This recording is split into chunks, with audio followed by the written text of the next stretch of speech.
মাঘৰ উৰুকাৰ দিনা আমি ঘৰতে মেজি ফুৱাম বুলি ভাবিলোঁ আৰু তাৰে প্ৰস্তুতি গোটেই দিনটোৰ প্ৰস্তুতি গধূলিলৈকে আপোনালোকক অকণমান দেখাবলৈ যত্ন কৰিছোঁ। চাওক আপোনালোকে অকণমান।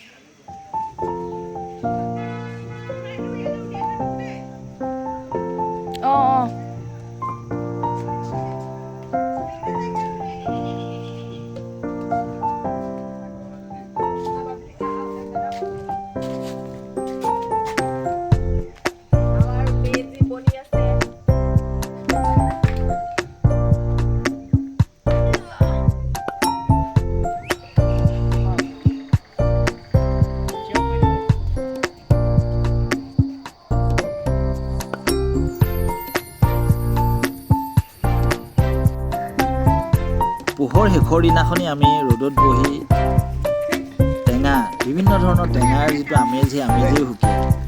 কমলা টেঙা, কৰ্দৈ, ৰসদৈ, আনাৰস এই গোটেইখিনি লৈ কুটি বাছি আমি এটা সুন্দৰ এটা পৰিৱেশত আমি খাবলৈ বিচাৰিছোঁ চোতালতে বহি লৈ, আৰু সেই আমেজটো আপোনালোককো আমি অকণ দেখুৱাব বিচাৰিছোঁ।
জ্বলিছে গাতৈ গাত শুনি তোৰ মাতৰ মাতৈ মাত চেক চেকি পৰুৱাই কামোৰ এটা দিলে যেন গাত চেক চেকি পৰুৱাই কামোৰ এটা দিলে যেন গাত চেক চেকি পৰুৱাই কামোৰ এটা দিলে যেন গাত